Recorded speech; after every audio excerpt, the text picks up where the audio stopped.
Hello बच्चों, चलिए आज का हमारा प्रश्न है। हमें यहाँ से सारणी b plus C A B C plus A B व सी ए प्लस बी बराबर का मान, हमें यहाँ से इसका मान ज्ञात करना है। तो यहाँ से इस प्रश्न को करने हेतु तो हमारे पास यहाँ से हमारी मुख्य अवधारणा कार्य करेगी। मुख्य अवधारणा यहाँ से हम लेके चलेंगे।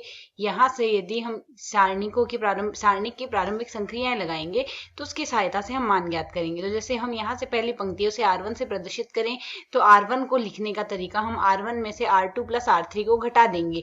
तो यदि हम यहाँ से इस संक्रिया के आधार पर इसे सरल करते हैं तो मान हमारे पास यहाँ से क्या आ जाएगा, पहली पंक्ति को लिखेंगे बाकी दो पंक्तियों के योग के घटाव के रूप में। तो यहाँ से b प्लस सी में से माइनस बी माइनस सी करेंगे अर्थात मान 0 आ जाएगा। बाकी दो पंक्तियां ऐसी की ऐसी लिख देंगे। इसी प्रकार यहाँ से इसमें से घटाएंगे तो a से a तो कट जाएगा, माइनस का 2c आ जाएगा। बाकी दो पंक्तियां ऐसी की ऐसी ही हम यहाँ पर लिख देंगे। और यहाँ से a में से a घटेगा तो मान 0 आ जाएगा और माइनस का 2b आ जाएगा। बाकी पद b और a प्लस b ऐसे के ऐसे ही हम यहाँ पर लिख देंगे। अब यदि इसे हम आगे सरल करें, इसमें हम यहाँ से संक्रिया लगाएंगे। जो यहाँ से दूसरा स्तंभ है, दूसरे स्तंभ को अब हम यहाँ से लिखेंगे दूसरा स्तंभ माइनस पहले स्तंभ के रूप में। तो यदि अब बाकी पहले स्तंभ को देखें तो पहला स्तंभ तो हम यहाँ से ऐसा का ऐसा ही लिख देंगे। तो 0b c ऐसा का ऐसा आ गया। दूसरे स्तंभ को दूसरे स्तंभ माइनस पहले स्तंभ के रूप में लिख रहे हैं तो 2c आ गया। यहाँ से आ जाएगा माइनस में 2c आ गया, यह आ जाएगा c प्लस a माइनस में b आ जाएगा और यहाँ से मान आ जाएगा 0।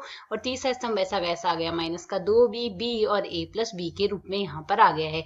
इसे यदि अब हम आगे सारणी को सरल कर ले तो यहाँ से हमारे पास मान क्या आएगा, प्रथम पंक्ति के सापेक्ष प्रसार कर लेते हैं, 0 के सापेक्ष तो मान 0 ही मिलेगा और माइनस का 2c लिखेंगे तो माइनस माइनस प्लस 2c हो गया। बाकी पद आएगा b c b और a प्लस b आ गया हमारे पास यहाँ से, और माइनस का 2b गुणा में यहाँ से हमारे पास क्या आएगा, सारणी के यहाँ से इसके यहाँ से उपसारणी ले रहे हैं बी सी प्लस ए माइनस बी और 0 आ जाएगा। इसे यदि अब हम यहाँ से सरल कर लें तो मान हमारे पास क्या आएगा, 2c, इसके गुणा में आएगा ए बी आ जाएगा, प्लस में बी स्क्वायर आएगा, माइनस में बी सी आ जाएगा। ठीक इसी प्रकार माइनस का 2b, यहाँ से b 0 से गुणा होगा 0 आ जाएगा और माइनस माइनस हो जाएगा, यह प्लस, यहाँ से आ जाएगा c का स्क्वायर प्लस में ए बी माइनस में बी सी आ गया। अब यदि इसे हम आगे सरल करते हैं तो मान हमारे पास यहाँ से क्या आ जाएगा, इसे सरल करके यहाँ से हम देख सकते हैं 2 तो हमारे पास यहाँ पर उभयनिष्ठ आ गया। बाकी पदों को गुणा कर देते तो ए बी सी आ गया, प्लस में बी स्क्वायर सी आ गया, माइनस में बी सी स्क्वायर आ गया। ठीक इसी प्रकार बी सी स्क्वायर प्लस में आ गया, प्लस में ए बी स्क्वायर आ गया और माइनस में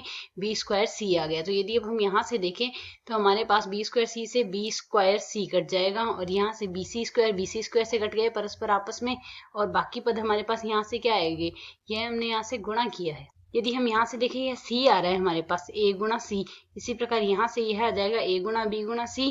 तो यहाँ से abc से जुड़ जाएगा, 2 abc 2 गुणा 2 4 हो गया, 4 abc आ जाएगा हमारे पास यहाँ से हल। तो यदि अब हम यहाँ से विकल्पों में देखें तो 4 abc कौन सा विकल्प है, हमारा विकल्प डी यहाँ से सही हल है। आशा है समझ आया। धन्यवाद।